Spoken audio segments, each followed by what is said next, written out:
vida, o para que me torturen, o para que me esclavicen. Esos convenios son nulos, porque no pueden afectar derechos esenciales de cada cual, ¿verdad? Entonces, por eso se habla de que ciertos derechos no se pueden vender, no son cambiables, intercambiables como que fueran derechos patrimoniales. Y también se habla de que no se puede renunciar a tales derechos.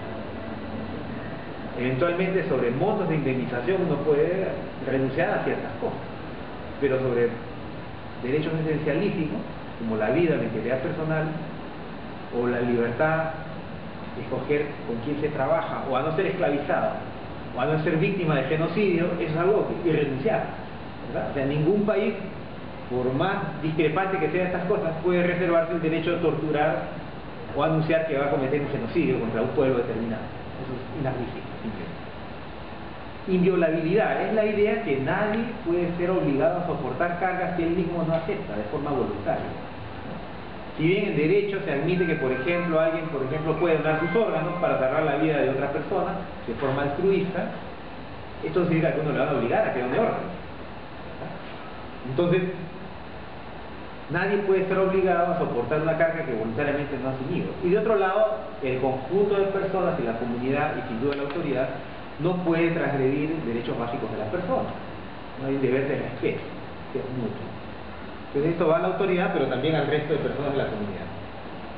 La idea de trascendencia de las normas positivas es la idea de que hay algunos derechos que incluso no están reconocidos en las legislaciones positivas de los países, son parte de estas normas imperativas de derecho internacional o jus cogens, que no se pueden desconocer, ¿no?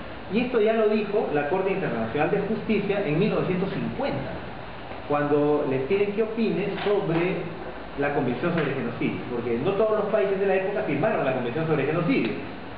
Entonces la Corte Internacional de Justicia reflexiona y dice que cualquier país que integre la comunidad de naciones, si forma parte de la comunidad civilizada, no va a tener en su idea que alguna vez va a cometer genocidio. Y si es que se produce, lo que tiene que hacer sensatamente combatir el genocidio buscando el castigo penal de quienes lo han perpetrado. Y llega a decir entonces en esta opinión consultiva, es decir, le piden una opinión, no es una sentencia, pero opina, ¿no? Esta norma que dice que no podemos permitir el genocidio, es decir, el exterminio de un pueblo solo por ser tal, por razones religiosas, étnicas, raciales, ¿no? O culturales. En este concepto, así el país no haya firmado el tratado contra el genocidio, igual está obligado a respetar esa norma prohibitiva. Entonces, esta opinión de la Corte Internacional de Justicia sustenta esta idea de las normas imperativas de derecho internacional, que así en un país, por ejemplo, no se haya reconocido la sanción del genocidio, esto no significa que el país lo pueda cometer en su país. Ahora, hay experiencias pues históricas en donde esto pues décadas atrás o hace un siglo no era admitido, ¿no? Entonces la idea del genocidio en la preocupación contemporánea, por ejemplo, emerge cuando en Turquía se combate, ¿no?, a los armenios y se les extermina. Y en ese tiempo en el derecho internacional no había herramientas para impedir que Turquía extermine a los armenios, ¿no? Y hasta el día de hoy es una materia de controversia muy grave, ¿no? Todavía en Turquía no se acepta que ellos cometieron genocidio a los armenios, ¿no? Incluso hubo una decisión del Congreso norteamericano por opinar en relación a este asunto y generar un diferente internacional entre Turquía y Estados Unidos, porque oficialmente ellos no aceptan que cometieron genocidio. Entre otras razones, usan el argumento legalista de que no existía la figura del genocidio a principios del siglo pasado, ¿no? O por ejemplo lo que sucedió aquí en nuestro país, en los crímenes de los caucheros contra los indígenas del Putumayo, ¿no? Cosa que fue actualizada con la novela de Vargas Llosa en El sueño del Céntre, ¿no? Que se basa desgraciadamente en hechos reales, ¿no? Y entonces quizá algunos podrían calificar desde un punto de vista técnico, jurídico, que lo que hubo acá en el Putumayo a principios del siglo anterior fue un genocidio, podría decirse. Y cuando hoy día se ven los documentos de la época publicados por diversas entidades, ¿no?, de orden académico, religioso, y se describe lo que se vio ahí, una cosa atroz, donde al indígena se le trató como objeto, ¿no? Se le esclavizó, se le destruyó, se le quemaba vivo, etcétera, si se resistía a trabajar, ¿no? Podría hoy día eventualmente decir que eso fue genocidio, si bien en términos legales no podía ser calificado como tal. No obstante ello, hay que decir, en honor de los que se opusieron valientemente en la época, ella que hubo un juez, cuyo apellido no recuerdo bien si era Oiro, un juez en Iquitos, que investigó a las empresas caucheras y los procesó. No obstante lo cual no llegó a tener éxito, ¿no? Eran tan fuertes aquellos poderes que él tuvo que renunciar al cargo y huir porque peligraba su vida, ¿no? Por ejemplo, en los últimos años está publicado el expediente de ese caso, ¿no? En un libro que es de acceso público, ¿no? Ahí se describe eso, ¿no? Cuando cambió el gobierno de la época, el presidente Billingham protege a ese juez, ¿no?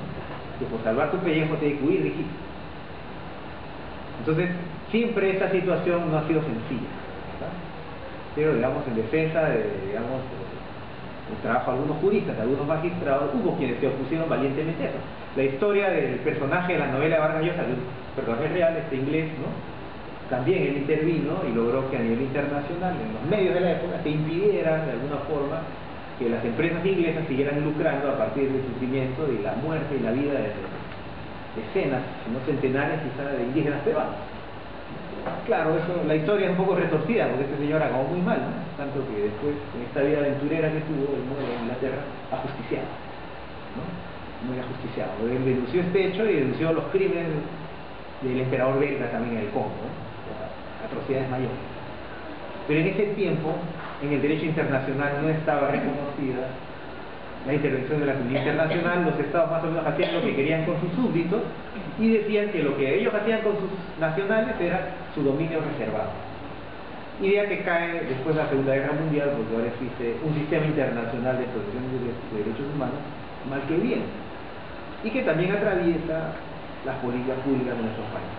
Bueno, para cerrar estas ideas, todos los derechos son igualmente importantes. No es que los derechos civiles y políticos valgan más que los económicos, sociales y culturales. Y se supera un debate que había durante la Guerra Fría. Tanto es así que la Declaración Universal tiene toda la lista de los derechos económicos, sociales y culturales, civiles y políticos. Pero cuando se aprueban los tratados, por la cuestión de la Guerra Fría, hay un tratado de los derechos civiles y políticos y otro de los económicos, sociales y culturales, porque el bloque socialista no se ponía de acuerdo con el bloque capitalista. Y tan intenso fue ese debate que en el Pacto de Derechos Civiles y Políticos no se reconoce el derecho a la propiedad, porque no hubo consenso. En el Tratado de Naciones Unidas no está reconocido el derecho a la propiedad. En cambio, en la Convención Americana sobre Derechos Humanos sí se reconoce el derecho a la propiedad, personal y colectiva. Entonces, todos los derechos son igualmente importantes, son interdependientes y se complementan. ¿De qué vale el derecho civil a que el Estado no me mate si no puedo conseguir trabajo y me voy a condenar a la inanición, si no puedo ejercer mi derecho a la alimentación, o no puedo curar a mis hijos, y no hay derecho a la salud, ¿no? Entonces es la libertad de la pobreza de que tiene que irse a morir debajo del puente, ¿no? Es una libertad pues, simple, ¿verdad? Y por eso todos los derechos humanos son importantes. Obviamente, vinculado a la idea de universalidad está el principio de igualdad, ¿no? Que en las mismas situaciones donde debemos ser tratados de la misma forma. Y el correlato es no ser discriminado. Y esta es la idea central. No solo es un derecho, es un principio emergente en derecho internacional.